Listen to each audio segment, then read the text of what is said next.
نازیه اقبال د ډانس نوی ویډیو راغله. که غواړئ چې تاسو هم وګورئ نو دا ویډیو سره تر اخره پورې وګورئ او که زموږ چینل باندې نوی نو زموږ چینل هم سبسکرایب کړئ. دوستانو په سوشل میډیا کې یو ویډیو ښکته پورته کیږي چې پکې لیدل کیږي چې نازیه اقبال ډانس یا ګډا کوي. د دې اصل حقیقت څه دی؟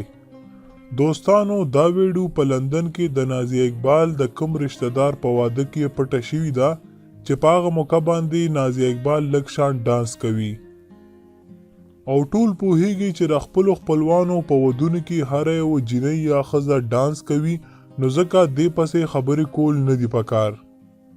که نازیه اقبال چرته دا ښکاره کړی وي او ډانس ویډیو ښکاره راغلی وي مطلب هغې کړی وي او په سوشل میډیا باندې ورکړی وي نو بیا به موږ نازیه اقبال ملامته کوله. ګلپاڼې هم څو ورځې مخکې په یوه سندره کې علي ظفر سره ګډا کړې ده چې هغه رښتیا ډیره زیاته غلطه خبره ده. دوستانو نازیه اقبال له ډیر وخت نه په شوبیز دنیا کې کار کوي خو داسې کومه غلطه جامه یا غلطه ویډیو نه ده راغلي چې موږ په هغې باندې تنقید وکړو. دا و زموږ نننۍ ویډیو. تاسو د نازیه اقبال د دې ویډیو باره کې څه ویل غواړئ موږ ته لاندې په کمنټ کې ضرور ولیکئ. موږ به ستاسو د کمنټ په انتظار یو. تر بلې ویډیو مو په لوی الله سپارم.